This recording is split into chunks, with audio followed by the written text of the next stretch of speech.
ప్రపంచంలో అన్ని వృత్తుల వారిని తయారు చేసే వృత్తి ఉపాధ్యాయ వృత్తి.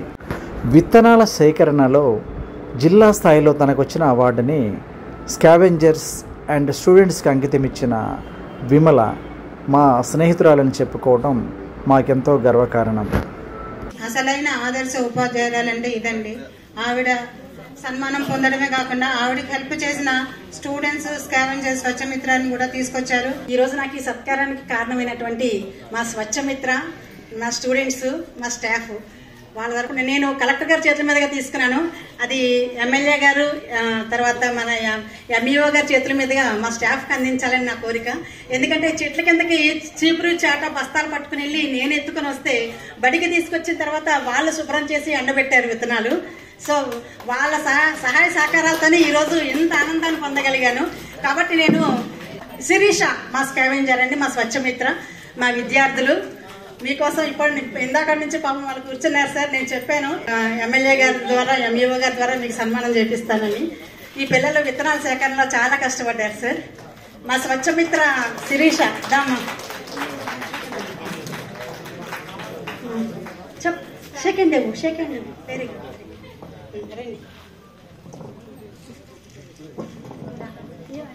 అప్పట్లో మీరు చెప్పిన పాఠాలు ఇప్పటికే మాకు గుర్తున్నాయి అంటే ఇంకా మేము పొంగిపోతాం సార్. ఇంకా మాకు ఎంత ఆనందం అంటే చాలా హ్యాపీగా ఉంటాం అనమాట. అట్లా మాలాంటి టీచర్స్ కి సంబంధించిన ప్రోగ్రామ్స్ కి మీరు వచ్చి మమ్మల్ని ఎంకరేజ్ చేయడం మాకు చాలా ఆనందంగా ఉంది సార్. ఇప్పుడు సీట్స్ విమల అని పిలుస్తున్నారు. దాని వెనక చాలా కృషి ఉంది. మాకు నా కలీగ్స్, నా స్టూడెంట్స్, తర్వాత మా స్కావెంజర్ గారు, పేరెంట్స్, వీళ్ళందరూ కూడా అందరి సహాయ సహకారాలతో చాలా రోజులు, చాలా నెలలు కష్టపడితే ఈ రోజున ఈ అవార్డు దక్కింది. మనకి జిల్లా స్థాయిలో ప్రథమ స్థానం అనేసరికి నాకు చాలా చాలా హ్యాపీగా అనిపించింది. ఫస్ట్ కాంప్లెక్స్ లో ఫస్ట్ అన్నారు, హ్యాపీ ఫీల్ అయ్యాను. మండలంలో ఫస్ట్ అన్నారు, ఇంకా హ్యాపీ ఫీల్ అయ్యాను. లాస్ట్ మినిట్ లో తెలిసింది, అనౌన్స్ చేశారు డిస్ట్రిక్ట్ లో కూడా మందే ఫస్ట్ అని.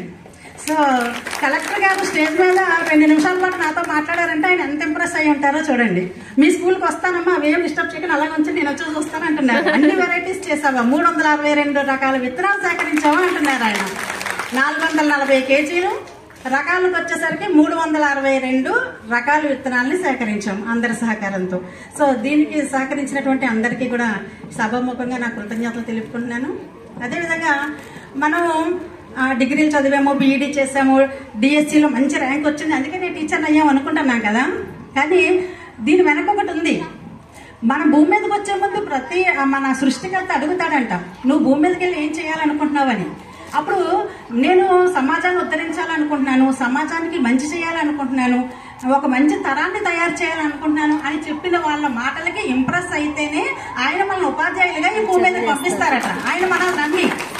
సో ఆ సృష్టికర్త యొక్క నమ్మకాన్ని మనం ఏ క్షణాన కూడా పోగొట్టుకోవద్దు.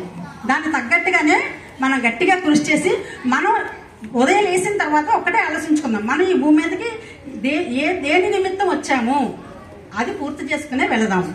ట్రాన్స్ఫర్ అయినప్పుడు ఆ స్కూల్ వదిలిపెట్టాలంటే మనకు చాలా బాధేసేస్తుంది. అబ్బా ఇది నా స్కూలు, ఇది నా చైరు, ఇది నా బీరువా, వీళ్ళు నా పిల్లలు వదిలేసి వెళ్ళిపోతున్నప్పుడు కళ్ళల్లో నీళ్ళు. ఏడవని టీచర్ ఉన్నాడు 10 సంవత్సరాల కనుక ఒక స్కూల్లో పనిచేస్తే ఏడవకుండా బయటకు వచ్చే టీచర్ ఉండరు, ఏడవకుండా సాగనంటే స్టూడెంట్స్ ఉండరు. అంటే మన తత్వం ఏంటి, మన అనుకునే తత్వం మనది. ప్రతిదీ కూడా నా పిల్లలు, నా స్కూలు, ఏదో ఒకటి వీళ్ళకి చెయ్యాలి అనే మనస్తత్వాన్ని కలిగిన వాళ్ళే టీచర్స్. సో అలాంటి గొప్ప వృత్తిలో ఉన్నాం మనం. ఇంకొంచెం మెరుగ్గా ఉందాం. ఇప్పుడు చాలా చాలా బాగానే చేస్తున్నాం, ఇంకొంచెం మెరుగ్గా చేద్దాం. ఎందుకంటే పిల్లలు చూసి నేర్చుకుంటారు, వాళ్ళు విని నేర్చుకోరు. ఎక్కువ శాతం చూసే నేర్చుకుంటారు. మనం ఇన్ టైంలో ప్రేయర్కి వెళ్ళకుండా టైంకి ప్రేయర్కి వచ్చేయాలి పిల్లలకి అని చెప్పామనుకోండి, వాడు వింటారా?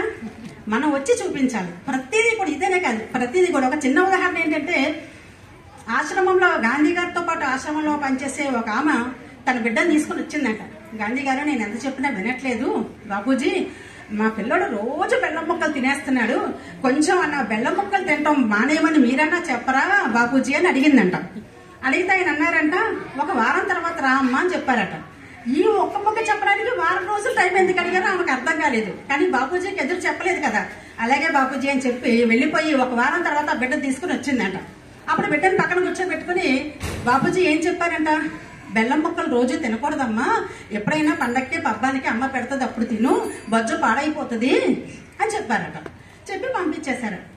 ఆమెకు అర్థం కాలేదు, ఈ ఒక్క మొక్క ప్రిపేర్ అవ్వడానికి తీసుకున్నారా వాళ్ళు, మీకు అసలు ఎందుకు తీసుకున్నారో అర్థం కాలేదు.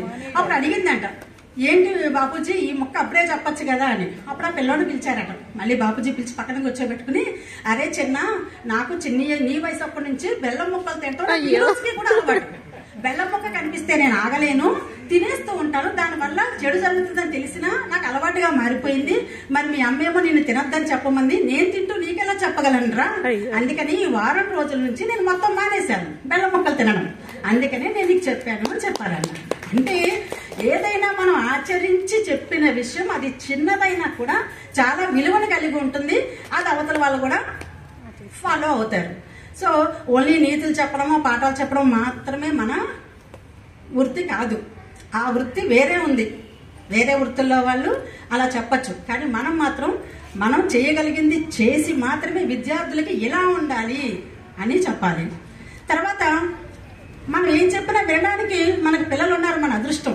గొప్ప నాయకుడు సభ పెట్టినా సరే ఆ సభలో కూర్చొని వినాలంటే వచ్చే వ్యక్తి ఒక బిర్యానీ ప్యాకెట్ 100 రూపాయలు తీసుకుంటాడు. నిజమా కాదా? మనకు తెలిసినటువంటి నిజం, అంటే ఇది ఒక రహస్యం. కానీ మన పిల్లలు ఉదయం 9 గంటల నుంచి సాయంత్రం 4 గంటల వరకు మనం ఏం చెప్పినా వినడానికి సిద్ధంగా ఉంటారు. మరి ఎంత అదృష్టవంతులం అండి. మనం డబ్బులు తీసుకుంటూ చెప్తున్నాం. అక్కడ మన ఇప్పుడు ఇదే మనిషి మన సమాజంలోకి వెళ్ళి ఏదైనా చెప్పాలంటే మనం డబ్బులు ఇస్తే చెప్తారు. నేను 4 మంచి మాటలు చెప్పాలనుకుంటున్నాను, ఒక గంట సేపు 10 మందిని పిలిస్తే ఏమిస్తారు అడుగుతారు. కాబట్టి మనం ఏదో చేయాలనుకుంటున్నాం, ఏదో చెప్పాలనుకుంటున్నాం, అది చెప్పగలిగిన వాళ్ళు చేయగలిగిన వాళ్ళు ఉపాధ్యాయులు మాత్రమే. అది మనకే అవకాశం ఉంది, ఈ అవకాశాన్ని మాత్రం సద్వినియోగం చేసుకున్నాం. ఇది మళ్ళీ మళ్ళీ రాదు. వన్స్ రిటైర్ అయిపోయామంటే ఇక బళ్ళల్లో కాదు, ఇంకైనా వీధుల్లో చెప్పుకోవాలంతే మనం, అవునా కదా? సో మనకున్నటువంటి ఈ కొద్ది సమయం కేవలం 61 సంవత్సరాలు వచ్చే వరకునే మనం ఏం చేయాలన్నా చేయగలం, అది మాత్రం చేసి చూపిద్దాం. సత్కారం అదేవిధంగా స్టాఫ్ కూడా, ఉపాధ్యాయ బృందం కూడా వారిని సన్మానించవలసిందిగా కోరుచున్నాం. కంగ్రాచులేషన్ మేడం, మన మండలాన్ని జిల్లా స్థాయిలో తీసుకెళ్లారు. అదేవిధంగా రాష్ట్ర స్థాయిలో ఒక గుర్తింపు ఉండేది. మీ సేవగాను, మీకు సేవ గుర్తింపు గాను మన మండలంలో చిరు సత్కారం మేడం. Congratulation once again. స్కావెంజర్స్ స్వచ్ఛమిత్రాన్ని కూడా తీసుకొచ్చారు, ఎమ్మెల్యే గారికి పరిచయం చేస్తున్నారు, అట్లనే సర్టిఫికేట్స్ కూడా చూపిస్తున్నారు.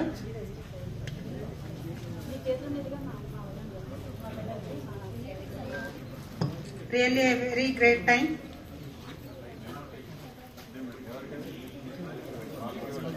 ఎంఈఓ గారు అండ్ ఎమ్మెల్యే గారు చేతుల మీదుగా వారికి కూడా అభినందింపజేస్తున్నారండి. ఇప్పటి కాలంలో టీచర్సే నిజమైన సంఘ సంస్కర్తలు, సోషల్ రిఫార్మర్స్. చూడండి. Congratulations Vimala madam and students.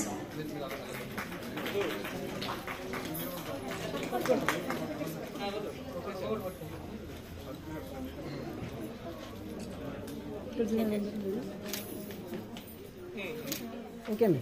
Okay sir.